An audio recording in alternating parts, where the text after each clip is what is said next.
ہمیں ایک بات یاد رکھنی چاہیے کہ اولیاء اکرام کو اچھی طرح سے یہ پتا ہے کہ یہ کشف اور یہ کرامات اس لیے عطا نہیں ہوئی ہیں کہ ہم سنت رب کو توڑ دیں. سنت رب یہ ہے کہ وہ لوگوں کے پردے رکھتا ہے، لوگوں کے پردے فاش نہیں کرتا. وہ ہر ایک کے عیبوں کو ڈھانپتا ہے، ان کو اچھالتا نہیں ہے. جو انسان رب کے عشق میں مبتلا ہے وہ رب کی سنت کے خلاف کیسے جائے گا؟ تو اگر اسے کبھی ادراک ہو بھی جائے گا کہ اس کے ملنے والے کے اندر فلاں حیوانی صرف بہت منہ زور ہے، تو وہ دوسروں پر تو کیا خود اس کو احساس نہیں ہونے دے گا کہ مجھے تمہاری اس کمزوری کا پتہ چل گیا.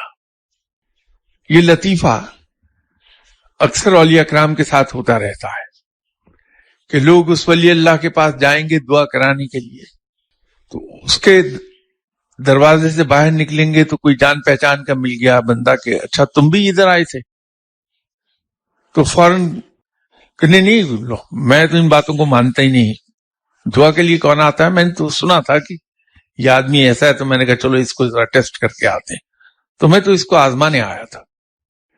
تو وہ ولی اللہ دل میں مسکرائے گا اس بات کو جان کے، لیکن وہ اگلی مرتبہ جب وہی شخص آئے گا تو اسے احساس نہیں ہونے دیں گے کہ تم لوگوں سے میرے بارے میں یہ کہتے ہو اور میرے پاس اندر آ کے دعا کے لیے گڑ گڑاتے ہو.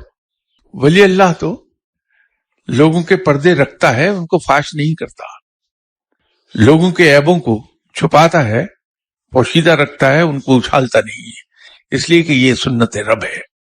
تو اس لیے ہمیں یہ پتہ نہیں چلتا کہ جس ولی اللہ سے ہم ملنے آئے تھے اس کو کب ہمارے بارے میں پتہ چلا، کب نہیں چلا، اس لیے کہ وہ ظاہر ہی نہیں ہونے دیتا. لیکن ہمیں یہ بات ضرور یاد رکھنی چاہیے کہ کسی ولی اللہ کو ہر وقت خلق خدا کے معاملات کا پتہ نہیں ہوتا، اس کو اسی وقت پتہ چلتا ہے جب رب اسے بتانا چاہتا ہے. تو یہ اختیار رب کے پاس ہے، ولی اللہ کے پاس نہیں ہے.